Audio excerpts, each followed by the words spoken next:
Hello everyone, welcome to तपस्या foundation. दोस्तों, आज है बहुत ही स्पेशल डे बिकॉज ये वीडियो जो है हमारा होने वाला है हमारे चैनल का फर्स्ट वीडियो।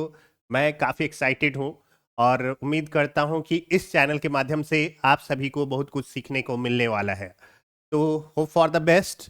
और आज क्या होने वाला है, सबसे पहले मैं बता दूं, आज हम लोग पढ़ने वाले हैं क्लास 9th की एनसीईआरटी और उसमें सब्जेक्ट है साइंस।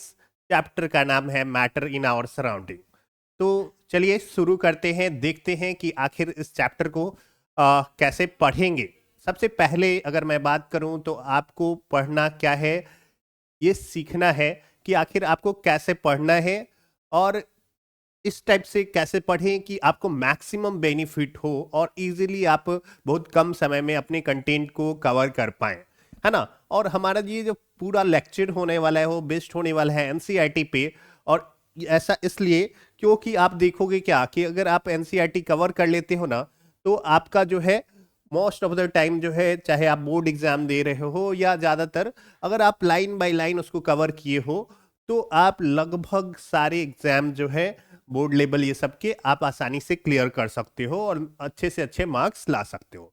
तो चलिए शुरू करते हैं हम लोग और देखते हैं कि आज के इस लेक्चर में हम लोग को कौन सा क्या क्या पढ़ना है, क्या है हमारा जो पहला चैप्टर में टॉपिक क्या क्या है। तो हम लोग अभी सबसे पहले शुरू में ये जानेंगे कि आखिर हम लोग इस चैप्टर को पढ़ेंगे कैसे या एनसीईआरटी को कैसे पढ़ें ताकि आपको मैक्सिमम बेनिफिट मिले। तो चलिए सबसे पहले हम लोग देखते हैं क्या एक समरी यहाँ पे आपको दिया हुआ है। क्या है, आपको पढ़ना है फिजिकल नेचर ऑफ मैटर। ठीक है, पहला टॉपिक जो आपको कवर करना है वो है फिजिकल नेचर ऑफ मैटर पढ़ना है। फिर characteristic of particles of matter है सेकंड टॉपिक है। देन स्टेट्स ऑफ मैटर पढ़ना है। फिर can matter changes it's state and finally जो है इवेपोरेशन। ये 5 टॉपिक आपको कवर करना है। देखिएगा, अगर आप एनसीईआरटी पढ़ रहे हो ना, तो एनसीईआरटी में ना एक चीज आपको देखने को मिलेगी क्या, वो कि चैप्टर का ना डिवीजन अच्छे से किया हुआ है। भले ही ये नहीं दिया हुआ है एक्चुअल में, मेरे हिसाब से एक माइंड मैप टाइप का, एक फ्लो चार्ट टाइप का उसमें इंक्लूडेड होना चाहिए था हर एक चैप्टर के पहले, लेकिन नहीं दिया है। फिर भी मैं आपको बता दे रहा हूं ताकि आप उसको पढ़ते समय आसानी से वो फ्लो चार्ट या चैप्टर मैप का जो फ्लो चार्ट है वो आप जरूर बनाओ। ठीक है, ये बहुत आपको हेल्प करता है ना। जब रिवीजन आप करते हो उस समय, या एक बार आपके दिमाग में ये आइडिया आ गया ना कि केवल इतना ही पढ़ना है ना, आपका दिमाग क्विकली वर्क करना शुरू हो जाता है। ठीक है, तो इसीलिए सबसे पहले आपको तो एक ऑर्डर में बता दिया। अगर आप देखिएगा तो चैप्टर जो ये फर्स्ट है, तो ये जो टॉपिक है ना वो ऐसे करके 1.1 मार्क किया होगा। ये टॉपिक जो है 1.2 मार्क किया होगा। यहाँ पे 1.3 किया होगा, यहाँ पे 1.4 मार्क किया होगा और यहाँ पे 1.5 मार्क किया होगा, है ना। तो सबसे पहले जब भी आप बुक पढ़िए ना, चाहे किसी भी सब्जेक्ट का पढ़ रहे हो, है ना, तो उसमें क्या करना है, आपको ये मार्किंग्स ढूंढनी है ना, कि आखिर चैप्टर को कितने हेडिंग में डिवाइड किया गया है। तो आपको पता चला क्या कि आपको आपका जो पूरा चैप्टर है ना वो 5 हेडिंग में डिवाइड किया गया है। ठीक है, तो बस 5 हेडिंग आपने जान लिया। तो अब आपको करना ये है कि एक फ्लो चार्ट या चैप्टर का मैप टाइप का डिजाइन करना है। कैसे डिजाइन करेंगे, तो चलिए ये देखते हैं। ये देखिए, आपके पास मैंने पहले से भी ये बना के रखा हुआ है चैप्टर मैप। आप देख सकते हो यहाँ पे लिखा हुआ है चैप्टर मैप। आपको 5 टॉपिक पढ़ने थे। एक टॉपिक ये है, एक टॉपिक ये है, ये और ये, यही 5 टॉपिक वहां पे आपको देखने को मिलेंगे। अब आप देखोगे क्या कि हर एक टॉपिक के भीतर ना कुछ सब टॉपिक है ना, कुछ हेडिंग टाइप का आपको दिखेगा। जैसे ये वाला matter is made up of particles, तो ये कैसे लिखा रहेगा, तो ये फर्स्ट पॉइंट के अंडर में है। ये है हमारा अ, ये है हमारा, ये 1.1 हेडिंग है। ये है 1.2, ये है हमारा 1.3, ये है 1.4 और ये है हमारा 1.5। ये 5 टॉपिक है जो हम लोग को फर्स्ट चैप्टर में पढ़ने हैं। तो आप देखिए क्या, इसके अंदर में 2 हेडिंग ऐसे बना के दिए होंगे, है ना। तो इसको दिया होगा 1.1.1 और इसको दिया होगा 1.1.2, है ना। तो ये आपको मार्क कर लेना है ना, इसको ढूंढ के ऐसे फ्लो चार्ट एक्चुअल बनाना है, मार्किंग ये करने की जरूरत नहीं है। सी 1.2 में ना इसको दिया होगा 1.2.1, फिर ये दूसरा टॉपिक है 1.2.2 और ये होगा 1.2.3। ऐसे करके आपको दिया होगा। ठीक है, ये तीसरा का है, तो ये तीसरा का पहला है तो 1.3.1 होगा, ये होगा 1.3.2 और ये होगा 1.3.3। ठीक है, और इसमें देखिए इसमें क्या होगा, ये हो जाएगा 1.4.1 और यहाँ पे 1.4.2 और यहाँ पे अगर देखें तो यहाँ पे आएगा 1.5.1 और यहाँ पे 1.5.2। इस टाइप से डिवीजन किया हुआ रहता है। ठीक है, तो जो पहला चैप्टर हम लोग पढ़ रहे हैं मैटर इन आवर सराउंडिंग, यही है हमारा साइंस का जो पहला चैप्टर है। ठीक है, तो इसका हम लोग ऐसे करके एक चैप्टर मैप बना लेंगे। ठीक है, मैं ऐसे बना लिया हूं, आप चाहो तो स्क्रीनशॉट लेके और इसका मैप अपने कॉपी में ड्रॉ कर लो। तो सबसे पहले आपको ना चैप्टर पढ़ने से पहले ये मैप बनाना बहुत ही जरूरी है। ठीक है, तो चलिए आपने ये बना लिया, अब आप एक बार रिवीजन कर लीजिए कि हम लोग को पहले हेडिंग में ना कुल मिला के 2 टॉपिक पढ़ने हैं। Matter is made up of particles और दूसरा है how small are the particles of matter, है ना। तो 2 टॉपिक इसमें पढ़ने हैं। तो एक आइडिया, हमेशा नंबर देना ना अपने आइडिया को हमेशा यूजफुल रहता है, क्योंकि दिमाग नंबर को ना आसानी से याद रखता है। फिर दूसरा characteristic of particles of matter, और इसमें जो 3 हेडिंग पढ़ने हैं, particles of matter have space between them, particles of matter are continuously moving, particles of matter attract each other. तो इसमें क्या देखना है आपको कि आप अगर ये इसको याद कर लें तो सबसे बेस्ट है, आपको फिर तो चैप्टर पूरा याद ही हो जाएगा। अगर आप ये सिर्फ चैप्टर मैप याद कर लें तो ऑलमोस्ट आपको सारा चैप्टर जो है वो याद हो जाएगा। उसके बाद स्टेट्स ऑफ मैटर में 3 टॉपिक है, the solid state, the liquid state, the gases state. और उसके बाद चौथे में जो है can matter change it's state, तो इसमें effect of change of temperature है और effect of change of pressure है। ठीक है, तो ऐसे करके आपको फ्लो चार्ट बनाने हैं। देन आपको इवेपोरेशन, इसमें 2 टॉपिक पढ़ने हैं, factors affecting evaporation and how does evaporation cause cooling. ठीक है, तो इतने सारे आपके टॉपिक जो है वो कवर करने हैं। तो अब हम लोग क्या करेंगे, एक एक करके सबको समझेंगे। आप उससे इंपॉर्टेंट पॉइंट जो है वो नोट कर लीजिएगा और एक एक ऐसा चैप्टर मैप बना के, और उसके बाद आपको खुद से फिर से लेक्चर के रूप में आपको खुद से क्या करना है, प्रैक्टिस करना है। ठीक है, तो अब क्या होगा कि अब हम लोग चलते हैं मैटर को पढ़ते हैं। ठीक है, एक एक करके हम लोग सबको समझते हैं। तो पहला जो टॉपिक है वो है मैटर। मैटर किसको कहते हैं, है ना। तो वैसा चीज जो क्या करता है, स्पेस ऑक्यूपाई करता है, जिसमें कुछ वजन होता है, उसको हम लोग कहते हैं मैटर, है ना। Everything that occupies space and have mass is called matter, है ना। इसमें कुछ प्रॉपर्टी होता है, ये रेजिस्ट करता है, जैसे आप पढ़ोगे आगे चल के लॉज ऑफ मोशन, तो उसमें एक टर्म आएगा इनर्शिया, है ना। तो मैटर में रेजिस्टेंस भी होता है ना। मतलब वो कोई भी अगर आप उसमें चेंज लाना चाहोगे तो वो इजीली नहीं होने देगा, है ना। तो मैटर जो है किसको कहते हैं, जो जगह छेकता है ना, जो जगह घेरता है और जिसमें वजन होगा। ऐसे वजन कहना सही नहीं है, लेकिन चलिए अभी फिलहाल आपके समझने के लिए हम लोग इसको वजन कह सकते हैं, है ना। लेकिन ये एक्चुअल में क्या होता है, मास होता है, जिसको हम लोग हिंदी में कहते हैं द्रव्यमान। वजन होता है वेट, है ना, और उसको हम लोग न्यूटन में मापते हैं और मास को केजी में मापते हैं, है ना। तो ये डिफरेंस है, थोड़ा आगे हम लोग जैसे जैसे आएंगे वैसे वैसे चीजों को कवर करेंगे। ठीक है, तो चलिए पहला जो है हम लोग करते क्या है, ये तो मैटर के बारे में जान लिया है। तो मैटर में क्या है, आप लोग मैटर के बारे में शुरू से पढ़ते आ रहे होंगे। मैटर वैसा चीज जो जिसको हम लोग क्या कर सकते हैं, जिसमें मास नहीं हो, जो स्पेस ऑक्यूपाई नहीं करेगा, वो मैटर नहीं कहलाएगा। जैसे हमारे फीलिंग्स है ना, फ्रेंडशिप, लव, अफेक्शन, ये सब टाइप के इमोशंस जो है वो सब किसी मैटर में कंसिडर नहीं किया जाता है। एक चीज और आपको पता होना चाहिए, लाइट जो है, लाइट वो क्या है, आजकल लाइट को 2 फॉर्म में कंसिडर किया जाता है। लाइट मतलब वो पार्टिकल भी है और वेव भी है ना। तो ये चीज आपको ध्यान रखना है कि लाइट को क्या माना जाता है, पार्टिकल भी माना जाता है और वेव भी माना जाता है। ठीक है, उसके बाद हीट जो है, ये सब भी आजकल बहुत सारा तरीका है जिसके आधार पे वो क्लासिफाई किया जाता है। तो अभी उसके बारे में बहुत ज्यादा जानने की जरूरत नहीं है। अब देखिए, जब भी हम लोग पढ़ेंगे ना मैटर के बारे में, तो मैटर के बारे में सबसे इंपॉर्टेंट चीज जो आता है वो आता है क्लासिफिकेशन ऑफ मैटर।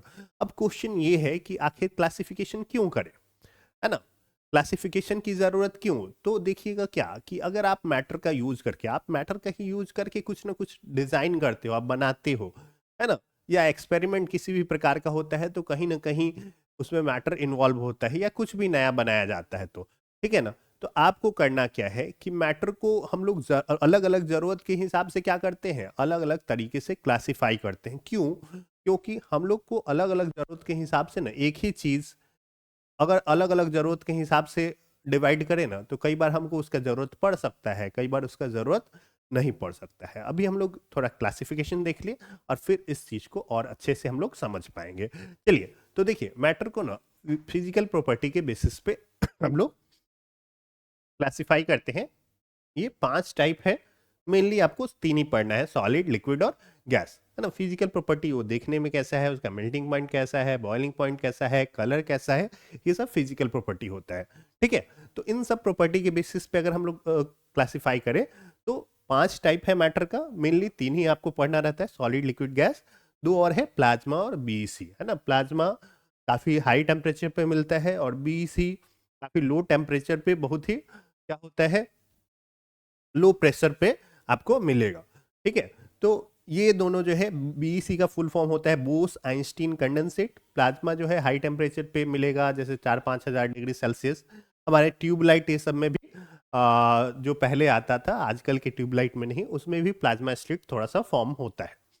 चलिए, केमिकल प्रॉपर्टी के बेसिस पे, है ना, क्या होता है, तो 2 टाइप है, प्योर और इम्प्योर, है ना। प्योर सब्सटेंस उसको कहते हैं जो एक ही टाइप के पार्टिकल से मिलके बने होते हैं, जिनको हम लोग फिजिकल मेथड के द्वारा ना 2 या 2 से अधिक पार्टिकल में हम लोग डिवाइड नहीं कर सकते। जैसे वाटर है, प्योर वाटर की बात कर रहे हैं हम लोग। ठीक है, वाटर हो गया, आपके पास सोडियम क्लोराइड है, हाइड्रोजन है, ऑक्सीजन है, गोल्ड है, सिल्वर है ना, कॉपर है, आयरन है, ये सब क्या है, ये सब प्योर है ना। प्योर में 2 टाइप है, एलिमेंट और कंपाउंड। और इम्प्योर को हम लोग कहते हैं मिक्सचर। जब 2 या 2 से अधिक सबस्टांस को, सबस्टांस मतलब पदार्थ, मैटर, सबस्टांस, ये सब एक ही चीज है। ठीक है, तो अगर 2 या 2 से अधिक सबस्टांस को हम लोग आपस में कैसे भी मिला देते हैं, कोई केमिकल रिएक्शन नहीं होता, कोई केमिकल चेंज नहीं होता है, तो जो हम लोग को मटेरियल मिलता है उसको कहते हैं हम लोग मिक्सचर, है ना। जैसे पानी और नमक अगर आप मिलाएंगे तो आपको मिक्सचर मिलेगा, क्योंकि हम लोग चाहें तो उसको फिर सेपरेट इजीली कर सकते हैं। ठीक है, आप मिट्टी में अगर मिला हुआ है, क्या पानी मिला हुआ है, या फिर पानी मिट्टी का घोल हो गया, या फिर बालू मिट्टी मिला हुआ है, तो ये सब जो है ना, ये सब मिक्सचर में आता है। इन सब को हम लोग इजीली फिजिकल मेथड के द्वारा सेपरेट कर सकते हैं। और प्योर सब्सटेंस वो है जिनको और हम लोग तोड़ के अलग इजीली नहीं कर सकते हैं, है ना। जैसे वाटर अगर देखा जाए, वाटर में आपको अगर पता होगा तो हाइड्रोजन और ऑक्सीजन मिक्स होता है ना। लेकिन हम लोग अगर ब्रेक करना चाहें तो ये इजी नहीं है, हाइड्रोजन और ऑक्सीजन को अलग करना। कोई फिजिकल मेथड अवेलेबल नहीं है जिसके द्वारा हम लोग उसको अलग कर पाए। केमिकली हम लोग कर सकते हैं, ऐसा पॉसिबल है, तो ये चीज भी आपको जानना चाहिए, है ना। तो प्योर सब्सटेंस उसको कहेंगे, है ना, जो क्या होता है, केवल एक ही टाइप के पार्टिकल से मिलके बना होता है। प्योर सब्सटेंस का 2 टाइप है, एलिमेंट और कंपाउंड, है ना। हाइड्रोजन, जैसे हाइड्रोजन जो है H2 हो गया, ये क्या है, ये एलिमेंट है।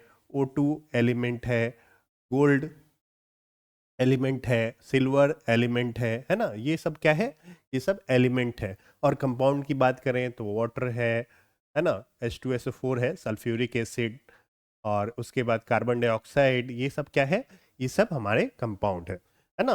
तो इस चीज का ध्यान रखना है। अब देखिए, ऐसे क्लासिफिकेशन हम लोग का यही है, लेकिन ये थोड़ा सा जानना ना आपको बहुत हेल्प करेगा आगे चल के, है ना। ऐसे हमेशा जरूरत पड़ेगा, लेकिन आपको अभी जो सेकंड चैप्टर आने वाला है, आप एटम ये सब के बारे में पढ़ोगे, है ना, तो उसमें भी आपको ये हेल्प करने वाला है। ठीक है, चलिए,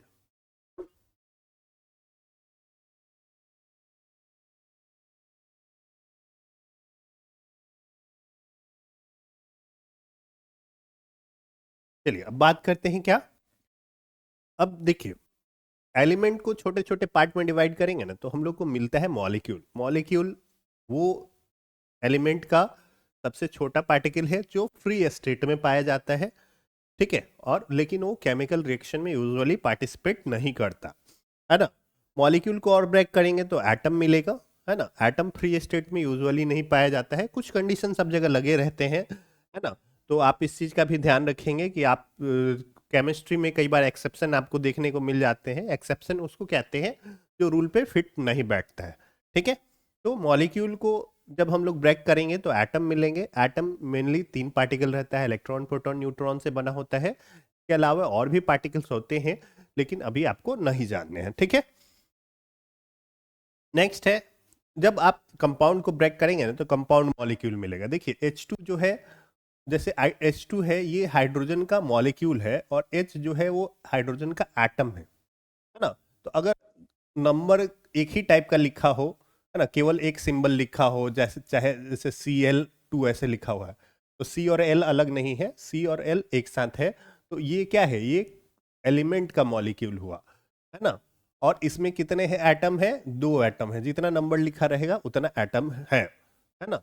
लेकिन अगर ऐसे है H2O लिखा हुआ है, CO2 लिखा हुआ है, तो ये सब क्या है, ये कंपाउंड का मॉलिक्यूल है, और इसमें हाइड्रोजन के 2 एटम, ऑक्सीजन के 1 एटम, कुछ नहीं लिखा है तो 1 एटम है, कार्बन के 1 एटम, ऑक्सीजन के 2 एटम है। ऐसे करके आपको ये चीजें जो है वो समझ में आनी चाहिए, ठीक है। मॉलिक्यूल को जब डिवाइड करेंगे ना, ऐसे यूजुअल मेथड से नहीं हो सकता, लेकिन हो सकता है, जो केमिकल मेथड है उससे हम लोग डिवाइड कर सकते हैं।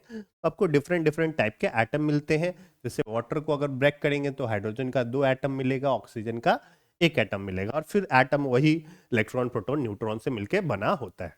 मिक्सचर में भी आपको होमोजीनियस, हेट्रोजीनियस मिलता है, जो आगे आएगा तो हम लोग उसको कवर करेंगे। उसके बाद एक ही मटेरियल को, देखिए एक ही मटेरियल को हम लोग ऐसे भी डिवाइड कर सकते हैं, ऐसे भी डिवाइड कर सकते हैं। अब क्वेश्चन ये है कि क्या आपको प्योर सब्सटेंस, इम्प्योर सब्सटेंस के बेसिस पे करना है। तो आप अगर जो काम कर रहे हो उसमें अगर इस क्लासिफिकेशन की जरूरत है तो आप इसके आधार पे क्लासिफाई करो, अगर इस क्लासिफिकेशन की जरूरत है तो इसके बेसिस पे आप क्लासिफाई करो। आपको इस चैप्टर में मेनली इन्हीं दोनों के बारे में पढ़ना है, लेकिन ये ऐसे जानना आपके अंडरस्टैंडिंग के लिए बहुत ज़्यादा ज़रूरी है, ठीक है। तो अब करेंगे क्या, हम इसी मैटर को चाहें तो आप इलेक्ट्रिकल कंडक्टिविटी के बेसिस पे कर सकते हो, conductor, insulator, semiconductor, super conductor, है ना, ये कुछ क्लासिफिकेशन है ना, जिससे इजीली करंट पास होता है, जिससे नहीं होता है, जिससे थोड़ा पास होता है कुछ कंडीशन के साथ, जिससे बहुत ज़्यादा पास होता है ना। तो इस टाइप से क्लासिफाई किया हुआ है। वैसे ही बेस्ड ऑन थर्मल कंडक्टिविटी की बात करें तो हमारे पास है कंडक्टर और इंसुलेटर, ठीक है। मतलब जिससे हीट पास होगा उसको बोलेंगे कंडक्टर, थर्म मतलब हीट का, और जिससे पास नहीं होगा वो इंसुलेटर। जैसे लकड़ी है वो इंसुलेटर है, मेटल सब जो है वो कंडक्टर है ना, लोहा ये सब क्या है, हीट का कंडक्टर है। वैसे ही आप चाहो तो ऑप्टिकल प्रॉपर्टी के बेसिस पे क्लासिफाई कर सकते हो, ट्रांसपेरेंट, ट्रांसलूसेंट और ओपेक। ट्रांसपेरेंट मतलब जिससे लाइट आर पार चले जाता है, ट्रांसलूसेंट मतलब हल्का सा लाइट पास होगा, और ओपेक मतलब जिसके आर पार लाइट नहीं जाएगा, ठीक है। On the basis of magnetic property हो सकता है, इसमें पैरामैग्नेटिक, डाईमैग्नेटिक, फेरोमैग्नेटिक, फेरीमैग्नेटिक, ये सब होता है ना। तो अभी जितना आपको लगभग बेसिकली आइडिया होना चाहिए था वो मैंने बता दिया है। आप चाहो तो केमिकल नेचर भी एक आता है, सीड बेस सॉल्ट भी क्लासिफाई किया जाता है, मेटल, नॉन मेटल, मेटलॉइड भी क्लासिफाई किया जाता है। तो ये सब क्लासिफिकेशन है, सिर्फ आपको ये जानना है कि हम लोग अपनी ज़रूरत के हिसाब से चीज़ों को क्लासिफाई करते हैं, ठीक है। आई होप आपको अभी तक क्लियर हो गया होगा।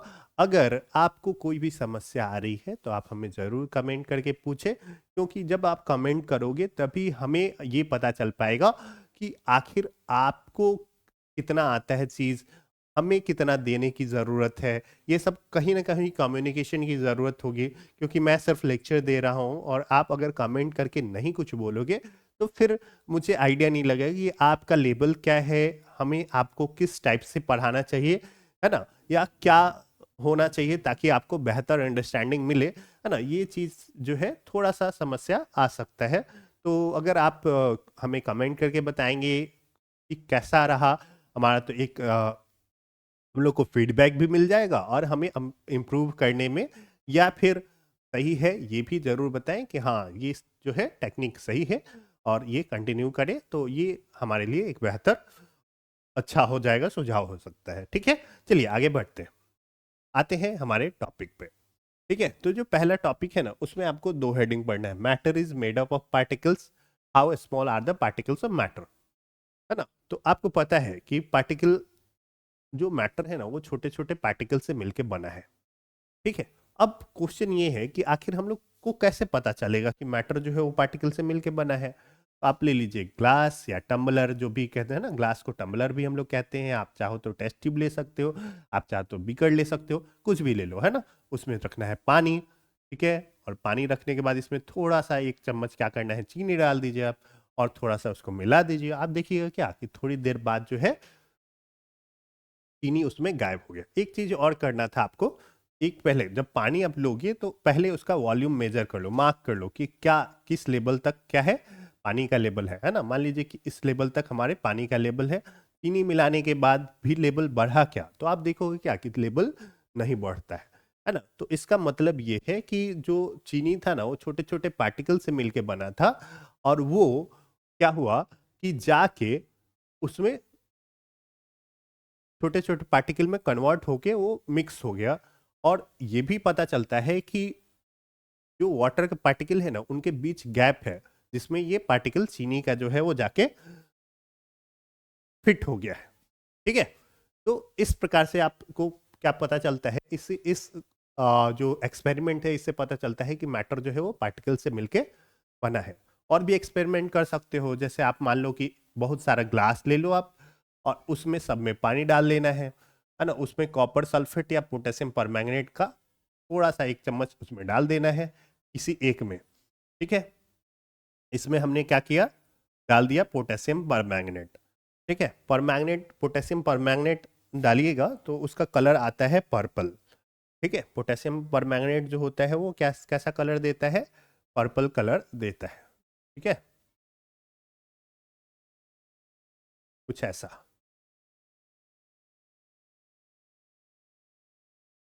शायद यही होना चाहिए, वैसे मैं कलर का एक्सपर्ट नहीं हूँ, बट चलिए।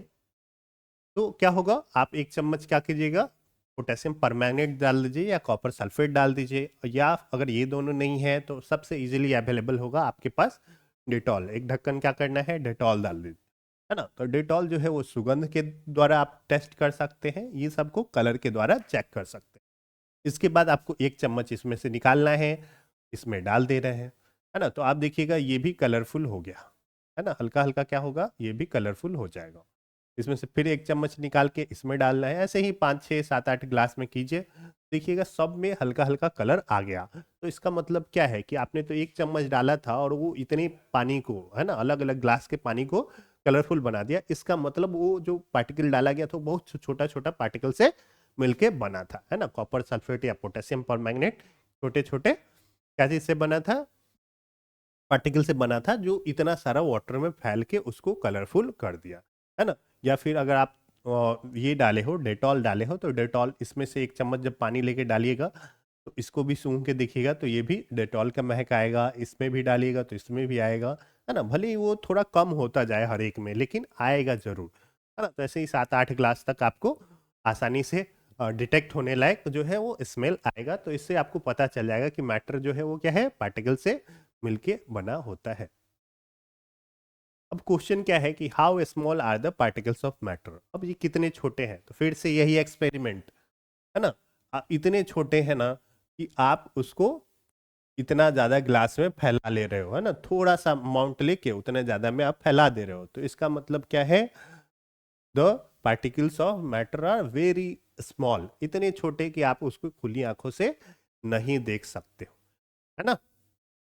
चलिए, तो हमने ये समझ लिया इन दोनों एक्सपेरिमेंट के हेल्प से। आप ये एक्टिविटी के रूप में आपके बुक में जो है वो दिया गया है ना। तो एक्टिविटी में आपको देखिए यहाँ पे नोटिस करना ये है, एक्टिविटी जो भी ज़रूरत है ना, हमने ये प्रयास किया है कि एक्टिविटी से जो भी क्वेश्चन बन सकता है वो भी कवर करा दिया जाए, है ना। तो इसीलिए मैं आपको ये बता दे रहा हूँ कि आपको दो चीज़ याद रखना है। पोटेशियम परमैंगनेट का कलर जो होता है वो पर्पल कलर होता है ना, या वायलेट, डीप वायलेट कहते हैं, या पर्पल कलर, दोनों में आप कोई भी कह सकते हो। और जो हमारा कॉपर सल्फेट होता है ना, कॉपर सल्फेट का कलर होता है वो ब्लू कलर होता है।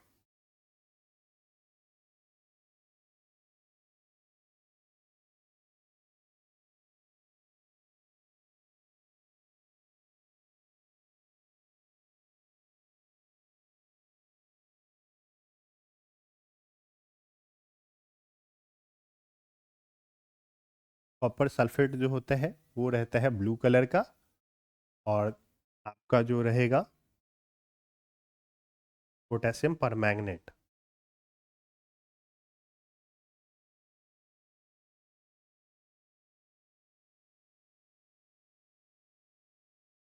ये होता है आपका वायलेट कलर का, डीप वायलेट या पर्पल कलर का, है ना। देखिए पर मैग्नेट में ना ये पर और ये पर, ये दोनों क्या कर रहा है, मैच कर रहा है ना। तो आप चाहो तो कंफ्यूजन के कंडीशन में इस चीज को याद रख सकते हो, है ना। पोटेशियम पर मैग्नेट फॉर्मूला क्या होता है, KMnO4, है ना, और इसका CuSO4 होता है ना। तो ये जो इसका केमिकल फॉर्मूला है वो भी आपको याद होना चाहिए, है ना। कॉपर सल्फेट, मेरे साथ बोलिएगा आप, कॉपर सल्फेट का कलर ब्लू, पोटेशियम परमैंगनेट का कलर पर्पल या डीप वायलेट। ठीक है, चलिए नेक्स्ट टॉपिक की ओर बढ़ते हैं। अब अगला है characteristic of particles of matter, है ना। पार्टिकल्स का कैरेक्टरिस्टिक क्या होता है, गुण क्या होता है। तो तीन गुण होता है। एक, पार्टिकल के बीच स्पेस पाया जाता है। दूसरा, पार्टिकल जो है कंटिन्यूअसली मूव करते रहता है। और तीसरा, तीसरा क्या है, तो वो उसके पास क्या होता है, एक मिनट, स्पेस बोल दिया, मूव करते रहते हैं, हाँ, और वो एक दूसरे को अट्रैक्ट करता है। ठीक है, ये तीन प्रॉपर्टी होता है। ठीक है, तो हम लोग को ये तीनों जानना है। ठीक है, particles of matter attract each other. Attract each other कैसे, तो आप देखिएगा, मान लीजिए कि अगर पूरा आप ब्लैक बोर्ड, तो अब जमाना नहीं रहा है ना, आप लोग स्मार्ट बोर्ड पे आ गए हैं, लेकिन अगर आप ब्लैक बोर्ड देखे होगे कभी, है ना, तो आप देखिएगा अगर चौक जब उस पर चिपक जाता है ना, तो उसको बहुत समय बाद, है ना, 1-2 महीना पहले अगर वो चिपका हुआ है, फिर मतलब उसका लिखा हुआ, तो वो फिर उसको साफ करना मुश्किल होता है ना, क्योंकि वो उससे चिपक चुका है ना। मतलब उतना स्ट्रांगली नहीं, फिर भी अच्छे से चिपक चुका है लगभग, है ना। या फिर आप देखिएगा अलग अलग लोहा ले लीजिए, प्लास्टिक का कोई सामान ले लीजिए, है ना, ऐसे ही चम्मच करछुल जो भी आपको मिले, जो वेस्ट मटेरियल हो, है ना, घर का नहीं तोड़ना है, ठीक है, नहीं तो बहुत मार पड़ने वाली है आपको घर में, है ना। तो जो यूजफुल नहीं हो केवल वही तोड़ के देखिएगा। आप चाहो तो पेन पुराना ले सकते हो, ये सब तोड़ के देखोगे। लकड़ी ले लो, देखिएगा क्या सबको तोड़ने के लिए ना अलग अलग अमाउंट में आपको फोर्स लगाने की जरूरत पड़ रही है। और ऐसा इसलिए हो रहा है क्योंकि वो पार्टिकल एक दूसरे को अट्रैक्ट किए रहते हैं, और सब में अलग अलग मात्रा में वो अट्रैक्शन फोर्स रहता है ना। तो आप एक्सपेरिमेंट करना यही है, तोड़ तोड़ के देखिए अलग अलग टाइप के मटेरियल को, सबको तोड़ने में क्या होगा, अलग अलग फोर्स लगाना पड़ेगा। अगर वाटर को, जैसे मान लीजिए कि आप एक टब में पानी रखा हुआ है, ऐसे करके हाथ उसमें ऐसे डाल रहे हो, तो वो पानी को काट तो देगा, लेकिन फिर वापस में पानी क्या हो रहा है, वापस में पानी जो है वो मिक्स हो जा रहा है ना। ऐसे आके फिर ऊपर से आप हाथ नीचे गया, पानी ऊपर से फिर से मिक्स हो गया, तो मतलब जरूर पार्टिकल क्या हो रहा है, एक दूसरे को अट्रैक्ट कर रहा है ना। तो ये अट्रैक्शन जो है ना सबसे ज्यादा होता है सॉलिड्स में, है ना। इसको हम लोग कहते हैं इंटरमॉलिक्यूलर अट्रैक्शन।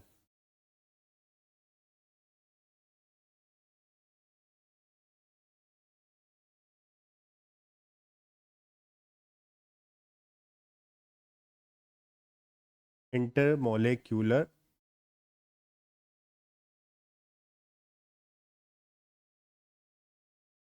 अट्रैक्शन, ये क्या है, एक फोर्स है।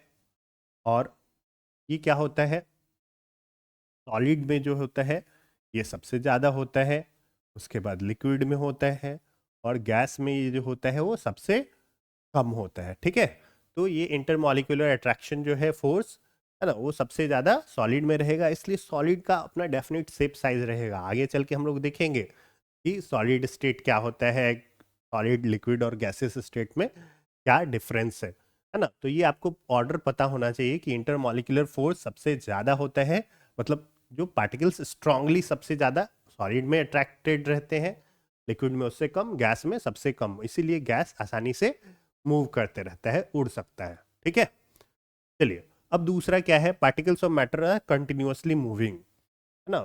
कैसे पता चलेगा कि पार्टिकल्स जो है वो लगातार मूव कर रहे हैं, तो आपको फिर से एक ग्लास में पानी लेना है, उसमें थोड़ा सा क्या कर देना है, इंक डालना है ना। थोड़ा सा इंक आप इसमें डालिएगा तो देखिएगा वो आपको दिखेगा मिक्स होते हुए, है ना।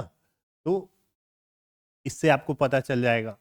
आप चाहो तो एक टब ले लो, उसमें पानी डालो, और उसमें थोड़ा सा क्या करना है, जो पॉलन ग्रेन होता है, आप देखिए अड़हुल फूल बोला जाता है गांव में, या गुड़हल बोला जाता है, ऐसे जो गुड़हल सही नाम है, आप हिबिस्कस इंग्लिश में बोलते हैं। उसमें के ऊपर में फूल के ऊपर में देखिएगा पीला पीला लगा रहता है पाउडर जैसा एक, है ना। तो उसको ला के इसमें डाल दीजिए, तो वो देखिएगा, उसको ऑब्जर्व कीजिएगा कुछ पार्टिकल को, तो वो लगातार मूव करता हुआ रहेगा, है ना।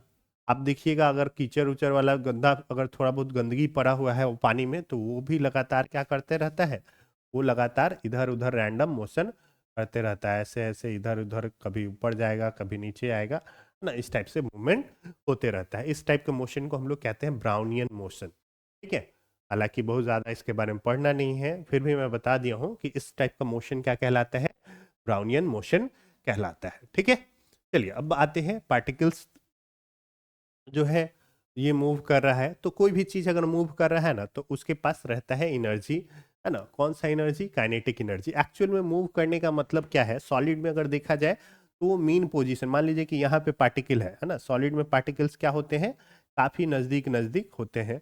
तो ये जहां भी है ना, वो उसके अराउंड वाइब्रेट कर रहे हैं, है ना। एक्चुअल में वो सॉलिड में इधर उधर मूव नहीं कर रहे हैं, है ना। मूव केवल होता है किस में, जो इजिली फ्लो होता है वो केवल होता है किस में, गैस में। गैस के पार्टिकल जो है आसानी से ये अपनी जगह पे ऐसे ऐसे वाइब्रेट करते रहते हैं, है ना। ऐसे ऐसे करके वाइब्रेट करते रहो, जैसे जैसे आप हीट दीजिएगा, है ना, या किसी भी तरीके से एनर्जी दे रहे हैं, तो उसका वाइब्रेशन जो है वो बढ़ता जाएगा, और एक लिमिट के बाद सॉलिड जो है वो लिक्विड में कन्वर्ट हो जाता है। और ज़्यादा अगर हीट देंगे या किसी भी टाइप से एनर्जी देंगे, तो वाइब्रेशन बढ़ते बढ़ते वो फिर एक समय आएगा जब इंटरमॉलिक्यूलर फोर्स काफ़ी वीक हो जाएगा, और वो उसके अट्रैक्शन को ओवरकम करके जो है आगे निकल जाएगा, और वो गैसेस स्टेट में चेंज हो जाएगा। ठीक है, तो इस टाइप से होता है। ठीक है, आप देखिए कि जो पार्टिकल्स रहता है वो नज़दीक नज़दीक रहता है सॉलिड में, लिक्विड में रिलेटिवली दूर दूर रहेगा पार्टिकल्स, है ना, और गैस में तो खैर बहुत दूर दूर रहता है। ठीक है, तो ये आप इस टाइप से देख सकते हो, है ना। गैस में क्या होगा, तो इस टाइप से गैस में पार्टिकल सब रहते हैं। ठीक है,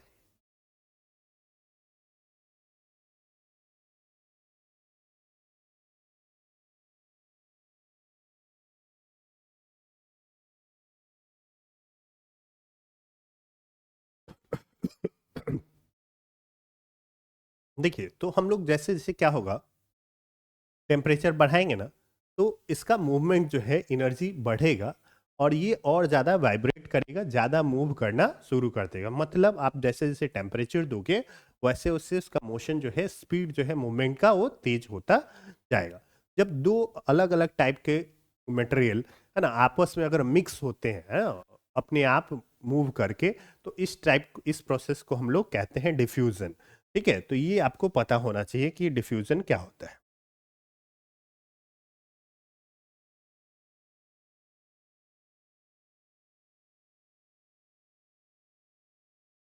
इधर लिख देता हूं मैं।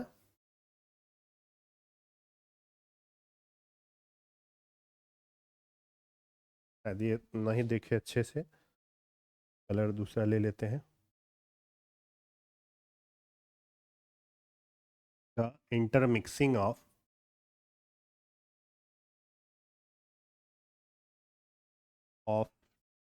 टू डिफरेंट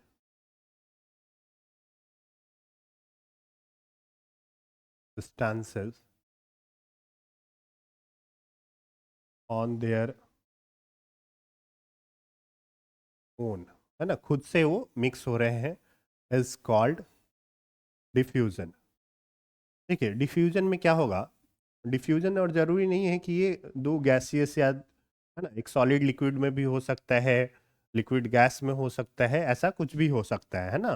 तो इसको हम लोग क्या कहते हैं, डिफ्यूजन कहते हैं, है ना। अब देखोगे क्या, जैसे वही चौक वाला कंडीशन ले ले, तो उसमें एक सॉलिड दूसरे सॉलिड में क्या हो गया है, डिफ्यूज हो गया है ना। सॉलिड लिक्विड में भी डिफ्यूज हो सकता है, लिक्विड सॉलिड में डिफ्यूज हो सकता है, मतलब कन्वर्सली सब में हो सकता है। एक गैस लिक्विड में हो सकता है, लिक्विड गैस में डिफ्यूज हो सकता है ना। कई बार एक चीज ज्यादा मात्रा में रहता है, एक कम रहता है ना। तो आपस में जो भी पॉसिबिलिटी बन सकता है, उस हिसाब से डिफ्यूजन होता है। आप देखोगे डिफ्यूजन का जो रेट है वो तेजी से बढ़ेगा अगर टेम्परेचर को बढ़ा दिया जाए, है ना।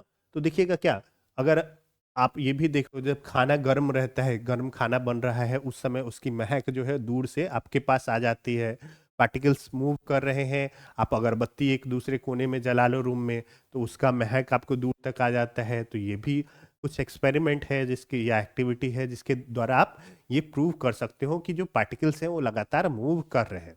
ठीक है, तो आई होप इतना आपको क्लियर होगा। तो डिफ्यूजन, आप देखिएगा गैस जो होता है, ऑक्सीजन गैस क्या रहता है, वाटर में डिफ्यूज रहता है, जिसके कारण एक्वेटिक जो है लाइफ पॉसिबल होता है ना। तो बहुत जगह जगह आपको डिफ्यूजन जो है वो देखने को मिलेगा। तो आपको पता होना चाहिए कि जब दो या दो से, कई बार दो से अधिक चीजें भी होती हैं, लेकिन जब भी हम लोग डिफाइन करेंगे तो दो पे ही करते हैं यूजुअली, है ना। तो दो चीजें जब आपस में एक दूसरे के करीब आ रही हैं और खुद से एक दूसरे में मिक्स हो रही हैं, तो इस प्रोसेस को हम लोग क्या कहते हैं, डिफ्यूजन कहते हैं।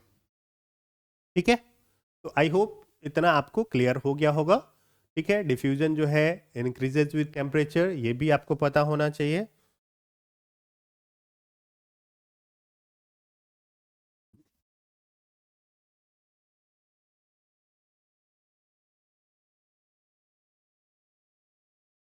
Rate of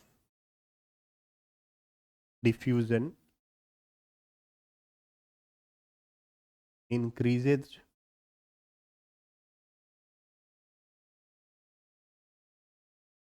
with temperature.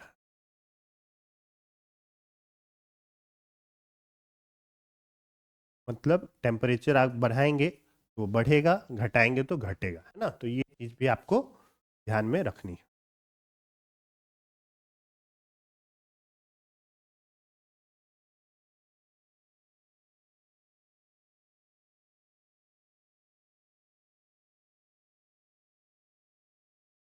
ठीक है, चलिए, अब है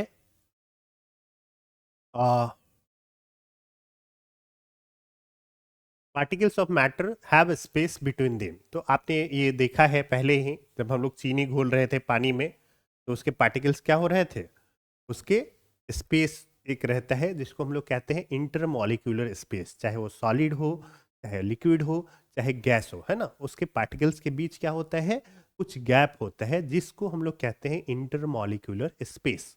क्योंकि सॉलिड में पार्टिकल नज़दीक नज़दीक रहते हैं, तो इंटरमॉलिक्यूलर स्पेस जो होता है वो कम होता है। लिक्विड में उससे ज़्यादा होता है, गैस में बहुत ज़्यादा होता है। ठीक है, तो ऑर्डर ऑफ मल्ट क्या है, आपको ये पता होना चाहिए। Order of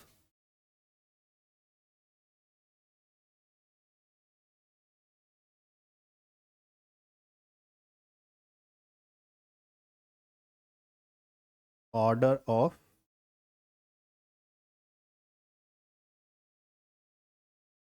intermolecular space.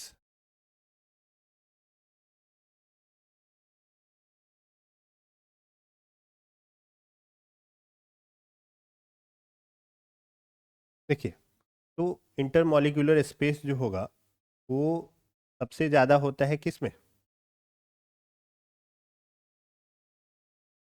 वो सबसे ज़्यादा होगा सबसे कम होगा सॉलिड में।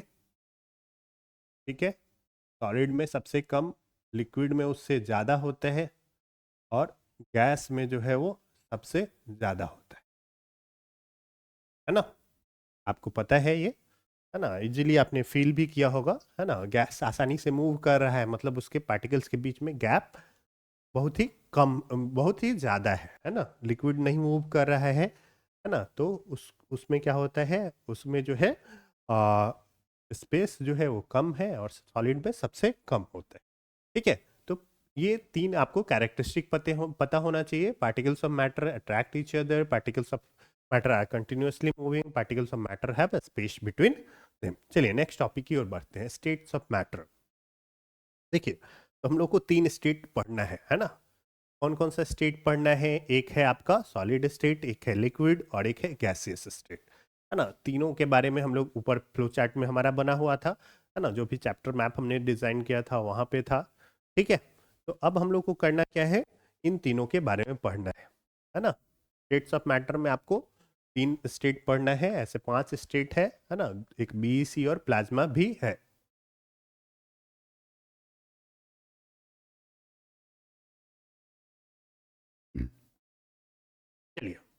तो अब हम लोग को क्या करना है, इसमें 3 स्टेट है, तीनों को हम लोग देख लेते हैं।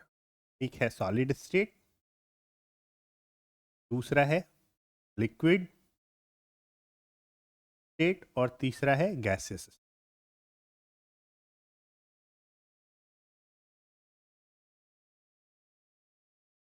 अब इसके बारे में आपने थोड़ा बहुत अगर पढ़ा ही होगा या फिर आप आसपास लगातार इन सब चीज़ों को देख रहे हो, है ना, तो इनके बारे में क्या करना है, आपको बताना है कि इसमें क्या क्या रहता है ना। सॉलिड स्टेट किसको कहेंगे, है ना, मैटर का वो स्टेट जिसका शेप साइज ये सब क्या होता है, ये फिक्स रहता है। ठीक है, क्या होगा, जिसका शेप साइज ये सब जो होता है, मतलब वॉल्यूम भी फिक्स है, साइज भी, शेप साइज भी फिक्स है ना, रिगिड होता है ये, है ना। रिगिड मतलब उसको ज्यादा फोर्स लगाएगा ना तो वो टूट जाएगा, लेकिन वो मतलब अपना शेप चेंज नहीं करेगा, है ना, इसको कहते हैं रिगिडिटी। ठीक है, तो जो सॉलिड रहता है ना वो क्या होता है, रिगिड रहता है। तो अब क्वेश्चन ये भी आता है कई बार कि चलिए दो तीन चीज है ना, आप जान रहे हो कि भाई क्या हो रहा है, उसको हम लोग इसका कैरेक्टरिस्टिक अगर देखें तो क्या हो जाएगा, हमारे पास fixed shape size and volume, है ना, फिक्स शेप साइज, है ना, शेप साइज फिक्स कह दिए तो वॉल्यूम अपने आप क्या हो गया, फिक्स हो गया। फिर भी चलिए लिख देते हैं, शेप साइज वॉल्यूम फिक्स होता है, ये क्या होता है, रिगिड होता है ना, दृढ़ होता है ना, मतलब फोर्स ज़्यादा लगेगा तो टूट जाएगा, है ना, और लेकिन अपना शेप जो है वो चेंज नहीं करेगी यूजुअली। दो तीन चीज़ आपको यहाँ पे ध्यान रखना है, एक आपको पढ़ना है रबर के बारे में, है ना, कि क्या रबर सॉलिड है ना, एक आपको पढ़ना है स्पॉन्ज के बारे में, और एक पढ़ना है आपको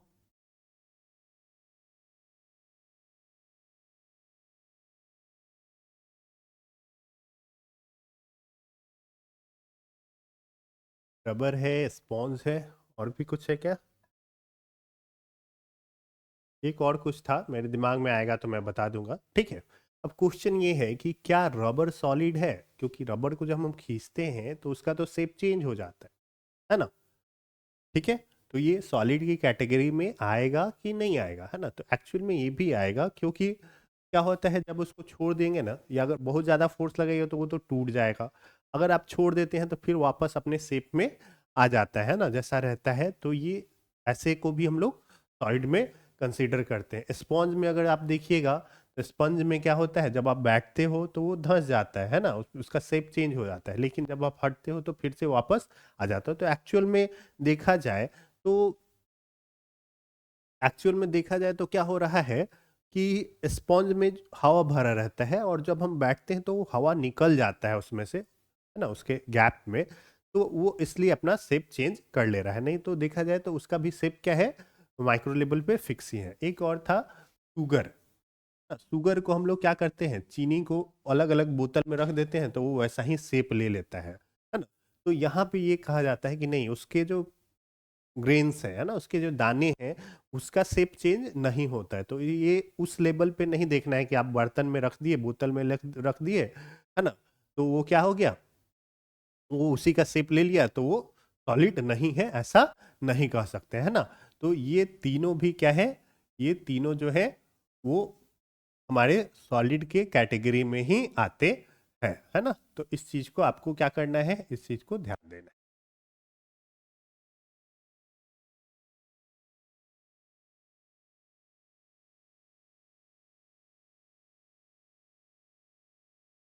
चलिए, अब आते हैं लिक्विड स्टेट के बारे में। लिक्विड स्टेट में आपको क्या मिलेगा, तो लिक्विड स्टेट में आपको मिलेगा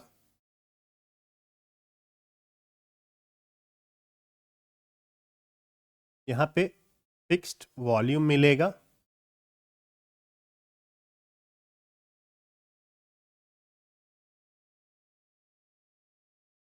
लेकिन फिक्स शेप नहीं मिलेगा। जैसे आप बर्तन में रखोगे वैसे ही वो आकार ले लेता है। तो इस टाइप के हम लोग कहते हैं, इस टाइप के मटेरियल को कहा जाता है लिक्विड, है ना। आपने ज़रूर पानी जो है, वाटर, पेट्रोल, ये सब जो है ना, अल्कोहल, ऐसा जो भी है ये सब क्या होते हैं, लिक्विड स्टेट में पाया जाता है। ठीक है, और इसका क्या है, वॉल्यूम फिक्स है, शेप, साइज, ये सब जो है वो फिक्स नहीं होता है। ठीक है, एग्जाम्पल आप बता सकते हो, मैं इसलिए नहीं लिख रहा हूँ। ठीक है, तीसरा जो है वो है हमारे पास गैसियस स्टेट, और इसका क्या है, ना फिक्स वॉल्यूम है ना ही फिक्स शेप साइज है, नाइदर ऑफ फिक्स्ड वॉल्यूम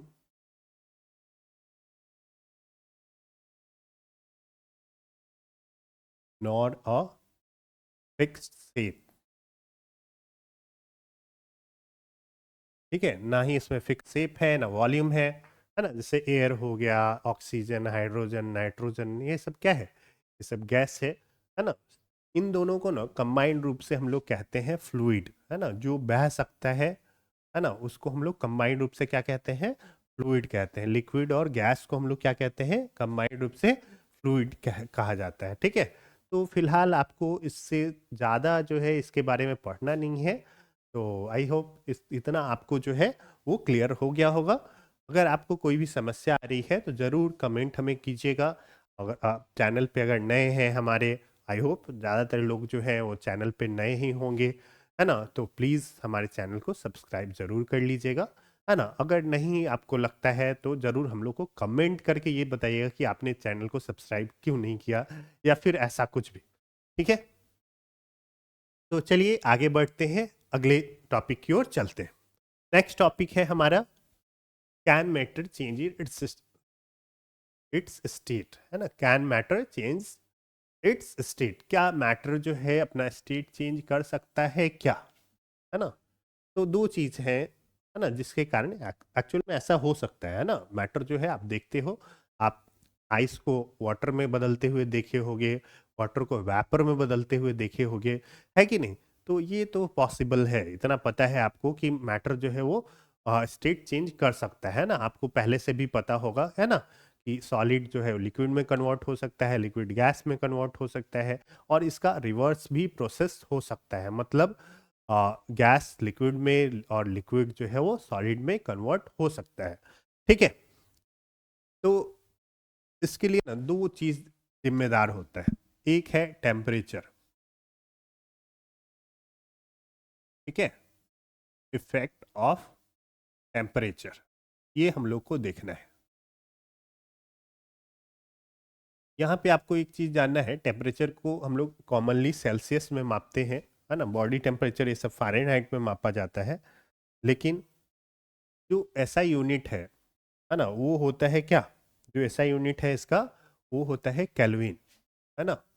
इसका एस आई यूनिट क्या है, एस आई यूनिट जो है वो है केल्विन, और इसको कैपिटल के से लिखा जाता है।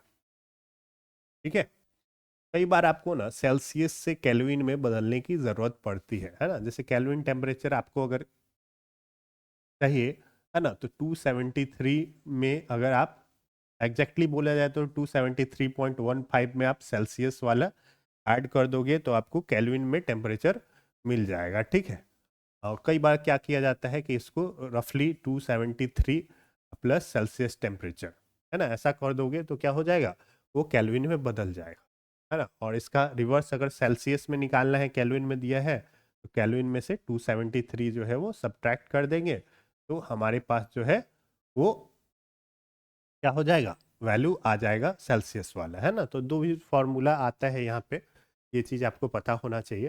चलिए अब टेम्परेचर के इफेक्ट को देखते हैं। तो जैसे जैसे आप टेम्परेचर बढ़ाते हैं तो ये कॉमन सेंस है ना, कि क्या होता है कि एक सॉलिड है वो लिक्विड में बदल जाता है, लिक्विड जो है और अगर गर्म किया जाएगा तो वो गैस में बदल जाएगा। तो जैसे जैसे आप टेम्परेचर बढ़ाओगे ना, है ना, तो क्या हो जाएगा, सॉलिड जो है वो लिक्विड में कन्वर्ट हो जाएगा।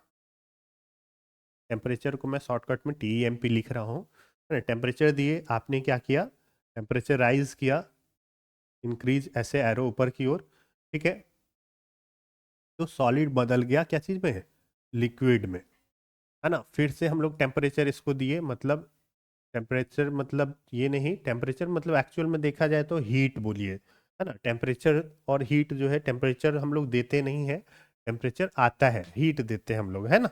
तो इसको हीट ही लिखना ज़्यादा बेहतर रहेगा, है ना।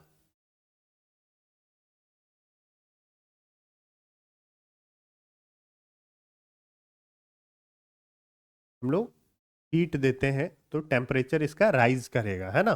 तो ये लिक्विड में आ जाएगा, फिर से हम लोग हीट देंगे तो ये टेम्परेचर फिर से राइज करेगा और ये बदल जाएगा गैस में, है ना। टेम्परेचर आगे बढ़ रहा है ना, यहाँ से यहाँ टेम्परेचर ज़्यादा हुआ, यहाँ से यहाँ टेम्परेचर ज़्यादा हुआ।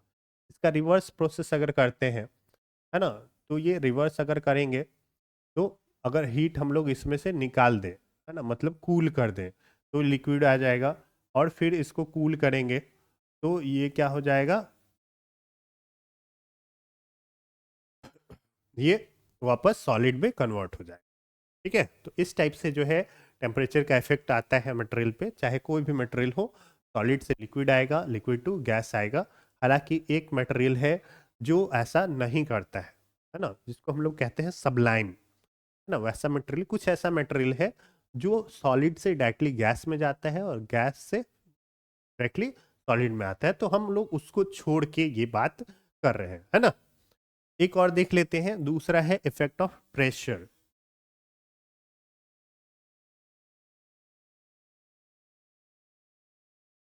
इफेक्ट ऑफ प्रेशर, तो देखिए प्रेशर का मतलब क्या, दबाव, है ना। Force per unit area is called pressure, ऐसे हम लोग कहते हैं।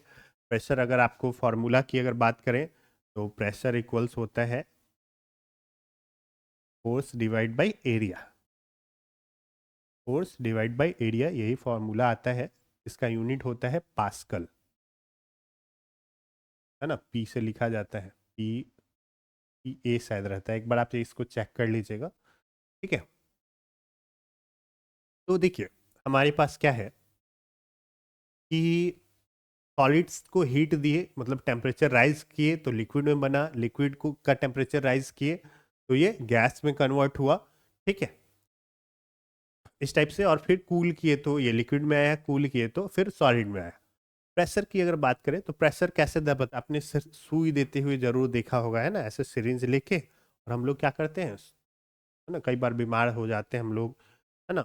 तो कई बार हम लोग को सुई देना जरूरत पड़ता है ना, सुई पड़ता है ना, अलग अलग दवा इंजेक्ट किया जाता है हमारे शरीर में, है ना, इंजेक्शन उसको बोलते हैं इंग्लिश में। ठीक है, तो इंजेक्शन आप लेते हो ना, तो आप देखिएगा क्या इंजेक्शन में कैसा डिज़ाइन रहता है। तो इंजेक्शन में कुछ इस टाइप का आपको डिज़ाइन देखने को मिलेगा, है ना, कुछ ऐसा रहता है। और फिर यहाँ पे नीडल लगाया जाता है, तो कुछ नुकीला टाइप का रहता है। ये वाला जो पार्ट रहता है ना, इसको हम लोग कहते हैं सिलेंडर। यहाँ से यहाँ तक जो है ये वाला पार्ट, ये सिलेंडर कहलाता है। और यहाँ पे एक ऐसा चीज लगा रहता है रबर का, है ना, जो इसको पूरा बंद किए हुए रहता है, इसको कहते हैं हम लोग पिस्टन। इसमें एक ऐसे रॉड लगा रहता है जो यहाँ पे दबाने के लिए इसमें फिक्स किया हुआ रहता है। ठीक है, तो ये वाला पूरा पूरा पिस्टन है, और ये वाला जो है ये सिलेंडर है, सॉरी, ये सिलेंडर है, ये वाला पार्ट पिस्टन है ना। तो इसको ऐसे दबाते हो, है ना, तो ये प्रेशर अप्लाई हो रहा है और ये आगे मूव करता है। तो आपको क्या करना है, इसमें से निडल निकाल देना है, केवल इतना ही पोर्शन रखना है। ठीक है, इधर वाला पोर्शन रखना है, और इसके बाद आपको उंगली से दबा देना है, इसमें कुछ भरा हुआ नहीं होना चाहिए, और फिर इसको दबा के देखिए, तो देखिएगा कि ये कंप्रेस हो जा रहा है ना, दब जा रहा है ना। ऐसा इसलिए हुआ क्योंकि भीतर क्या है, हवा है, एक गैस भरी हुई है। तो गैस को हम लोग दबा सकते हैं, है ना, प्रेशर अप्लाई करके क्या कर सकते हैं, दबा सकते हैं। जब बहुत ज्यादा आप दबाइएगा ना गैस को, तो बहुत जैसे ही बहुत कम एरिया में आएगा ना, तो वो बदल जाएगा लिक्विड में, है ना। जो एलपीजी हमारे यहाँ पे आता है ना, जिसको हम लोग लिक्विफाइड पेट्रोलियम गैस कहते हैं, वो ऐसा ही किया रहता है ना। चाहे सीएनजी जो आजकल व्हीकल में डाला जा रहा है, बहुत सारा जो गैस पे चलने वाला गाड़ी है, उसमें क्या डाला जाता है, सीएनजी, कंप्रेस्ड नेचुरल गैस। तो उसमें भी गैस को दबा के लिक्विड फॉर्म में कन्वर्ट किया हुआ रहता है। ठीक है, तो हम लोग जब प्रेशर अप्लाई करते हैं ना गैस पे, तो गैस क्या चीज में बदल जाता है, लिक्विड में बदल जाता है। लेकिन लिक्विड और गैस को ना इतना उतना उसका पार्टिकल पहले से ही काफी करीब है, तो वो और दबा के ना आप उसको बहुत ज्यादा बदलाव नहीं कर सकते हैं। ठीक है, तो लिक्विड और सॉलिड जो है वो इनकम्प्रेसिबल होता है ना। इनकम्प्रेसिबल मतलब जिसको नहीं दबाया जा सकता, हिंदी में बोलते हैं असंपीड्य। ठीक है, तो जब हम लोग क्या करेंगे, हमारे पास गैस है और उसके उस पे क्या कर रहे हैं, प्रेशर अप्लाई कर रहे हैं, है ना। तो ये प्रेशर अप्लाई करने पे, बहुत ज़्यादा प्रेशर अप्लाई कीजिएगा तो ये लिक्विड में कन्वर्ट हो जाएगा, है ना। लेकिन लिक्विड और गैस जो होगा वो चेंज नहीं होगा, है ना। यहाँ पे मैं लिख दे रहा हूँ, सॉरी, लिक्विड और सॉलिड नहीं होगा, है ना। लिक्विड पे अगर हम लोग प्रेशर अप्लाई कर रहे हैं तो यहाँ पे नो चेंज, है ना। सॉलिड पे भी अगर अप्लाई कर रहे हो आप, तो यहाँ पे भी क्या हो जाएगा, प्रेशर अप्लाई करोगे तो इसमें भी कोई चेंज नहीं आएगा।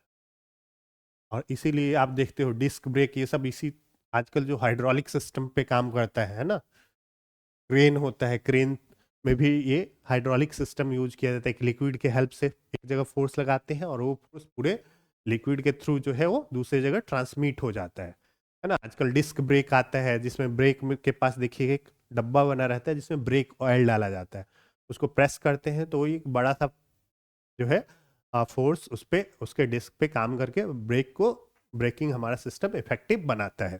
ठीक है, तो आपको क्या पता चला कि प्रेशर को अगर हम लोग अप्लाई करेंगे ना, मतलब प्रेशर बढ़ाएंगे, है ना, तो बढ़ाएंगे तो सॉलिड गैस जो है वो लिक्विड में कन्वर्ट हो जाएगा, लेकिन लिक्विड में कोई चेंज नहीं होगा, सॉलिड में प्रेशर का कोई इफेक्ट नहीं आएगा, है ना। तो इस चीज को आपको ध्यान में रखना है। ठीक है? तो यहाँ पे एक और टॉपिक आपको पढ़ना है क्या, अ, एक टॉपिक आपको पढ़ना है डिफ्यूजन। ठीक है, हमने अभी देखा क्या,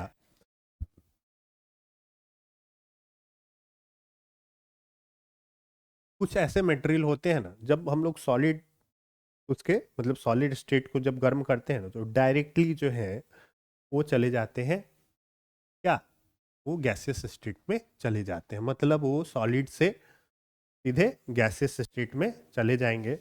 तो उस टाइप के मटेरियल को हम लोग क्या कहते हैं, सॉरी डिफ्यूजन बोल रहे हैं हम लोग।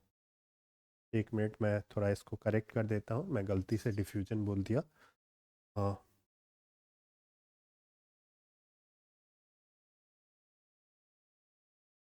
चलिए देखते हैं सब्लिमेशन।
ठीक है, तो कुछ ऐसे मटेरियल होते हैं ना, है ना, जो गर्म करने पर ना सॉलिड से डायरेक्टली गैस में कन्वर्ट हो जाते हैं, है ना। तो उसको इस प्रोसेस को हम लोग कहते हैं क्या, सब्लिमेशन, है ना। लिक्विड में वो कन्वर्ट नहीं होते हैं। ऐसे ज़्यादातर मटेरियल जो होते हैं सॉलिड से फिर लिक्विड में जाते हैं, फिर लिक्विड से गैस में बदलते हैं, लेकिन इनके साथ ऐसा नहीं है ना। ये ऐसे मटेरियल को सबलाइम कहा जाता है। The direct changing of a material from solid to gases state without changing into liquid state is called sublimation. Example camphor, है ना, कपूर जिसको हम लोग बोलते हैं, पूजा में हम लोग यूज करते हैं, पूजा की थाली में, है ना, आरती के समय। अमोनियम क्लोराइड होता है ना।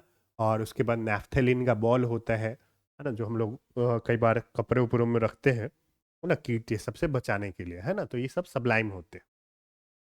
इसका ठीक उल्टा प्रोसेस होता है deposition.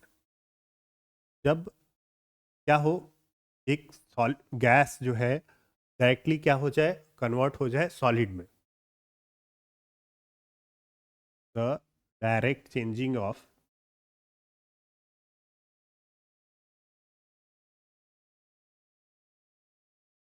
A material from gaseous state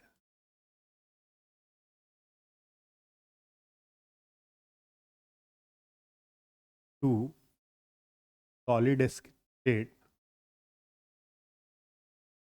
without changing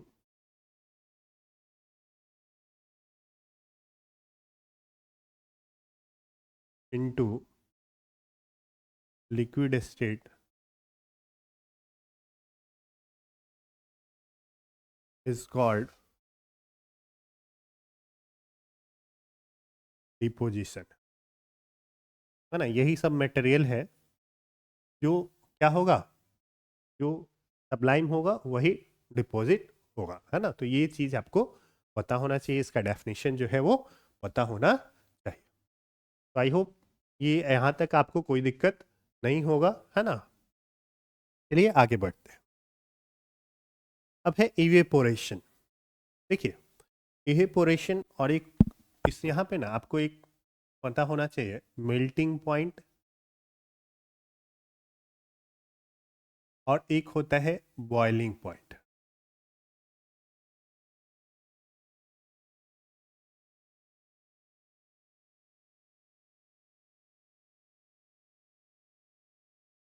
अब ये होता क्या है, the temperature at which the temperature at which a solid melts into a liquid is called its melting point, है ना। जिस पे कोई चीज़ पिघलता है, जिस टेम्परेचर पे कोई सॉलिड पिघलता है ना, उसको हम लोग क्या कहते हैं, उस टेम्परेचर को उस मटेरियल का मेल्टिंग पॉइंट कहते हैं। हर एक मटेरियल के लिए ना उसका मेल्टिंग पॉइंट अलग अलग होता है। बॉइलिंग पॉइंट क्या होता है, the temperature at which a liquid starts to boil। अब देखिए, एक्चुअल में ये डेफिनेशन कंप्लीट नहीं है, लेकिन चलिए इस लेवल पे चल सकता है। Is called its boiling point, है ना। एक्चुअल में क्या होता है, जब कोई चीज़ गर्म करते हैं ना तो उसका भाप बनता है, और वो जब एटमॉस्फेरिक प्रेशर के बराबर हो जाएगा ना तो वो खौलना शुरू कर देता है ना। The temperature at which the vapour pressure of a liquid becomes equal to the atmospheric pressure, then the temperature is called its boiling point.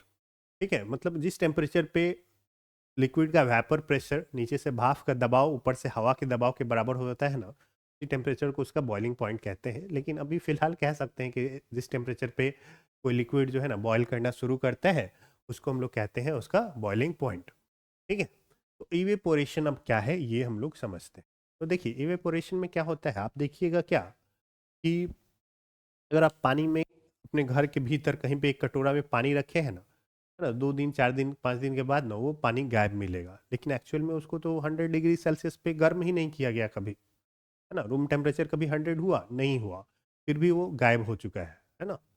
तो आखिर ये क्या हुआ, तो इसी प्रोसेस को हम लोग कहते हैं इवेपोरेशन।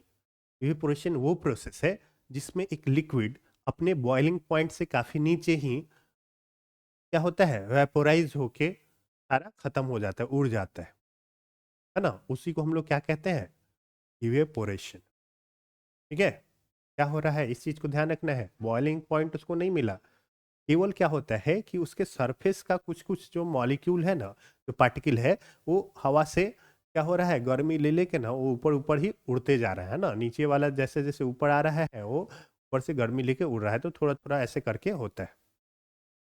ठीक है, तो इवेपोरेशन क्या है, द चेंजिंग ऑफ, इवेपोरेशन का डेफिनेशन लिख लेते हैं,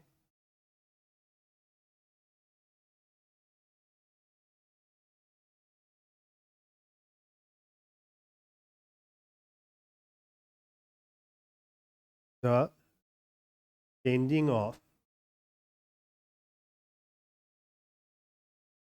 a liquid into its vapors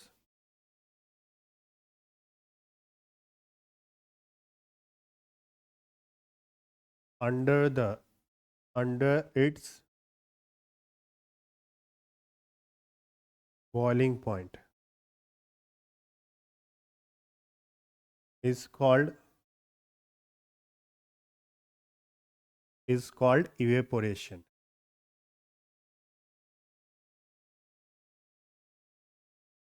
और इसी कारण से क्या होता है, पानी जो है वो गायब होता है ना, में क्या होगा, जो सरफेस का जो है, यहाँ सरफेस के पास का जो पार्टिकल सब है वो सब ऊपर से हीट लेके और वो क्या हो रहा है, लगातार गायब होते जा रहा है ना, उड़ते जा रहा है, इसी को क्या कर रहे हैं हम लोग, तो इवेपोरेशन कहते हैं।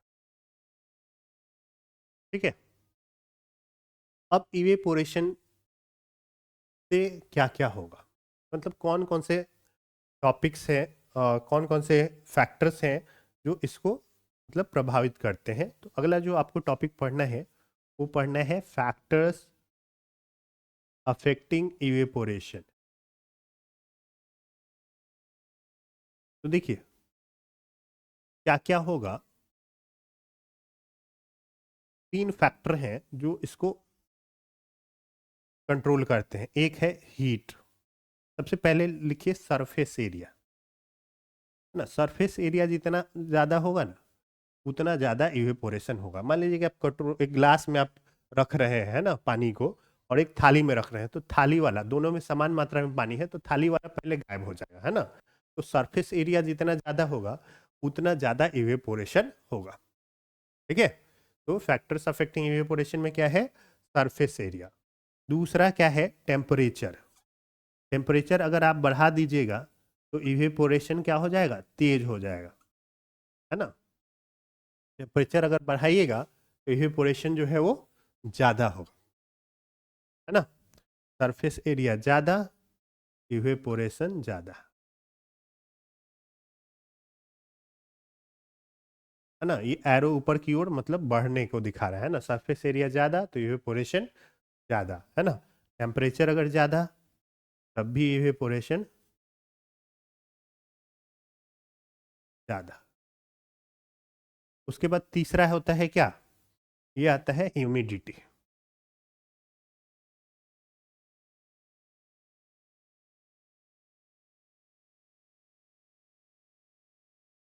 देखिए ह्यूमिडिटी क्या होता है, पानी में हवा में क्या होता है, वाटर जो है वो मिक्स रहता है ना। वाटर वेपर जो है इसमें मिक्स है ना, जितना ज़्यादा इसमें वाटर वेपर रहेगा ना उतना बोलेंगे कि ह्यूमिडिटी ज़्यादा है ना। तो जो पानी का वाटर वेपर उड़ रहा है ना, जैसे कटोरा या थाली जहाँ से भी, है ना, तो अल्टीमेटली उसको मिलना हवा में ही है। अगर हवा में पहले से ही ह्यूमिडिटी ज़्यादा है, पानी की मात्रा ज़्यादा है, तो वो और ज़्यादा पानी नहीं सोखेगा, है ना। मतलब ह्यूमिडिटी ज़्यादा है तो वो ज़्यादा पानी नहीं सोखेगा, तो इवेपोरेशन ज़्यादा तेज़ी से नहीं होगा। आप देखिएगा उस समय बारिश के दिन में जब पहले से क्या रहता है, हवा में नमी की मात्रा ज़्यादा रहती है ना, उस समय आपको पसीना आएगा ना तो नहीं सूखता है, क्योंकि बॉडी से वो हवा में इवेपोरेट नहीं हो पा रहा है ना, या कपड़ा ये सब भी जल्दी नहीं सूख रहा है क्योंकि इवेपोरेशन उसका नहीं हो रहा है। ठीक है, तो ह्यूमिडिटी अगर ज़्यादा है, मतलब हवा में पानी की मात्रा ज़्यादा है, तो इवेपोरेशन जो है वो क्या होगा, इवेपोरेशन जो होगा वो बहुत ही कम होगा, है ना। तो इस चीज़ का ध्यान रखना, ये इनवर्सली प्रोपोर्शनल है, बाकी जो दोनों डायरेक्टली प्रोपोर्शनल है। ठीक है, तो देखिए यही कारण है। अब देखिएगा क्या, यहाँ से आप दो तीन चीज़ें, एक क्वेश्चन बनती है कि हम लोग सूती के कपड़े क्यों पहनते हैं। तो जो सूती कॉटन का क्लॉथ हम लोग इसलिए पहनते हैं क्योंकि कॉटन क्लॉथ जो है हमारे बॉडी से जो पसीना है उसको सोख लेता है, इजीली बाहर सरफेस पे ला देता है, और वहाँ पे वो क्या होता है, वो हमारे बॉडी से हीट लेके वो वेपोराइज हो जाता है, इसलिए हम लोग को ठंडा ठंडा फील होता है ना। इवेपोरेशन अगर हम लोग नहा के आते हैं, है ना, तो हम लोग को ठंडा क्यों लगता है, क्योंकि जब नहा के आए तो हमारे बॉडी पे जो पानी का बूंद चिपका है वो हमारे शरीर से हीट ले लिया, है ना, गर्मी ले लिया, और वो उड़ गया, है ना, उससे इवेपोरेट हो गया, और उसको जो गर्मी लिया इसलिए हम लोग का बॉडी टेम्परेचर क्या हो गया, कम हो गया, हम लोग को ठंडा फील हो रहा है ना। तो ये सूती कपड़ा मतलब कॉटन क्लॉथ पहनने का भी कारण है ना। नहाने के बाद ठंडा लगने का भी कारण इवेपोरेशन है। एक और जो है टॉपिक जो आपको कई बार पूछा जाता है वो ये है कि आ,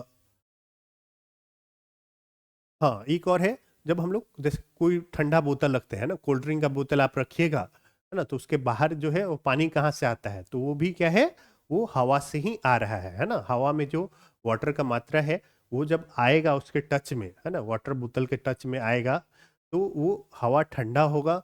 हवा ठंडा होगा तो उसमें जो पानी है उसका टेम्परेचर कम होगा।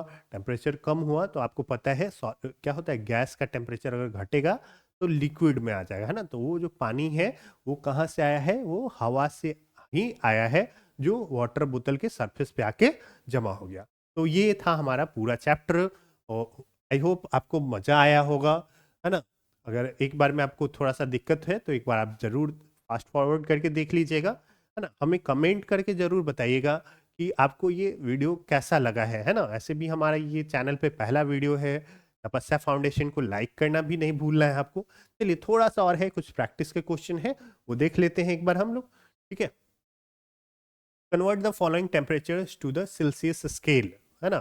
293 केल्विन है, इसमें क्या करेंगे हम लोग, 273 घटा देंगे तो ये सेल्सियस में आ जाएगा, है ना। तो कितना आ जाएगा, 20 डिग्री सेल्सियस आ जाएगा, है ना। आप डिटेल में लिखिएगा गिवन, है ना, ऐसे करके।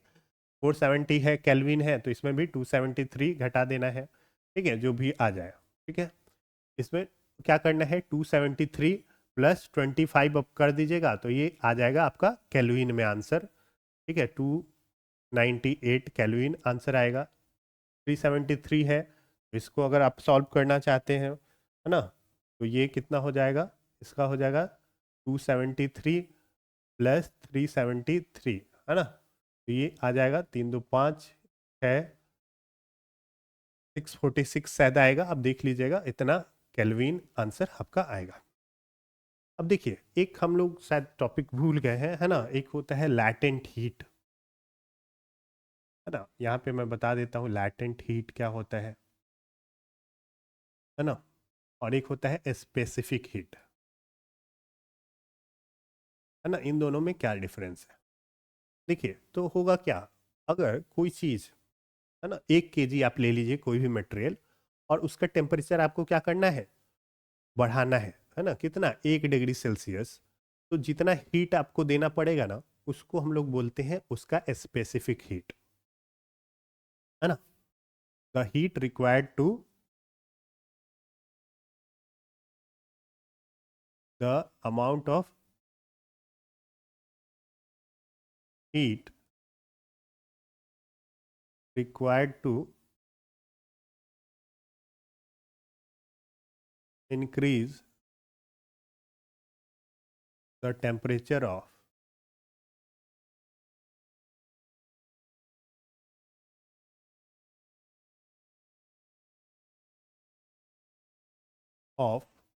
1 kg of a substance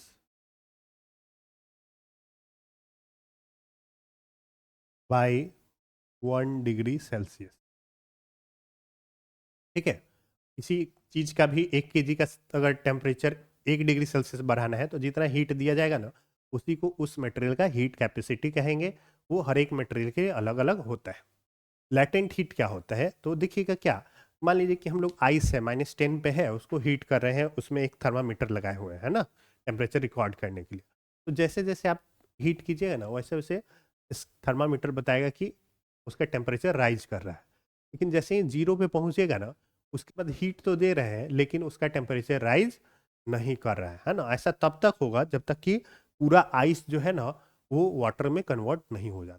तो यहाँ पे जब तक कि आइस 0 डिग्री सेल्सियस पे है और वो कंप्लीटली वाटर में नहीं कन्वर्ट हो गया, तब तक जितना भी हीट दिए वो कहाँ गया, है ना। तो इसी हीट को कहा जाता है क्या, लैटेंट हीट कहा जाता है। और ये एक्चुअल में ये अमाउंट जो है वो लैटेंट हीट क्या है, फिर से 1 kg अगर कोई मटेरियल है ना, उसका फेज चेंज हो रहा है, मतलब वो सॉलिड से लिक्विड बदल रहा है या लिक्विड टू गैस बदल रहा है, जब भी ये दोनों कंडीशन आएगा ना, तब उस समय टेम्परेचर राइज नहीं होता है। तो इस समय 1 kg उस मटेरियल का अगर लिए हुए हैं, तो उसका फेज चेंज करने के लिए जितना हीट रिक्वायर्ड होगा ना, उसी को हम लोग क्या कहते हैं, लैटेंट हीट कहेंगे, है ना। The heat amount of heat required to change the state of 1 kg of a substance is called its latent heat। अब latent heat फ्यूजन का हो सकता है ना, फ्यूजन मतलब जब गलेगा तब, या latent heat हो सकता है क्या, जब वो फेज चेंज करेगा लिक्विड टू गैस, है ना। तो आप लिख लीजिए यहाँ पे, है ना, मैं चाहे लिख देता हूँ।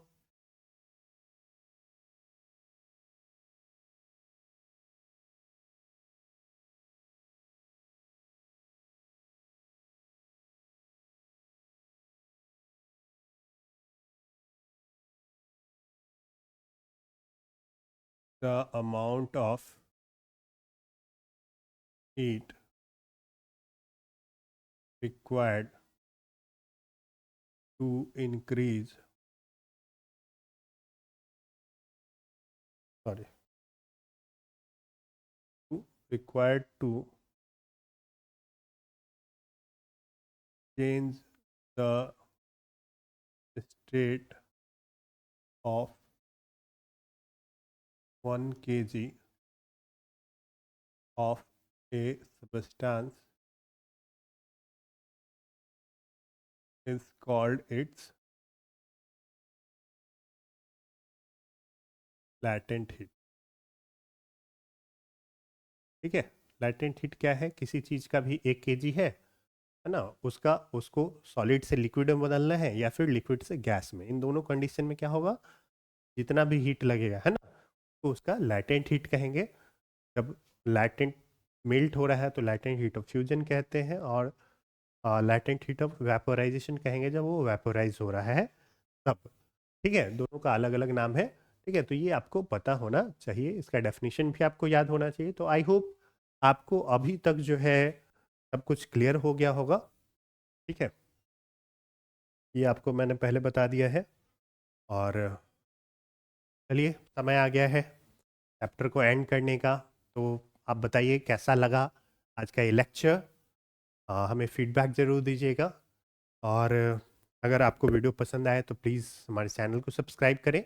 आप जितने अच्छा परफॉर्मेंस, आप जितना फीडबैक देंगे उतना ज़्यादा बेहतर हम लोग आपको रिजल्ट देंगे। प्रयास करेंगे कि जल्दी से जल्दी आपका सिलेबस कवर कराया जाए और बेहतर तरीके से कराया जाए। तो इस वीडियो को देखने के लिए बहुत बहुत धन्यवाद। मिलते हैं आपसे अगले वीडियो लेक्चर।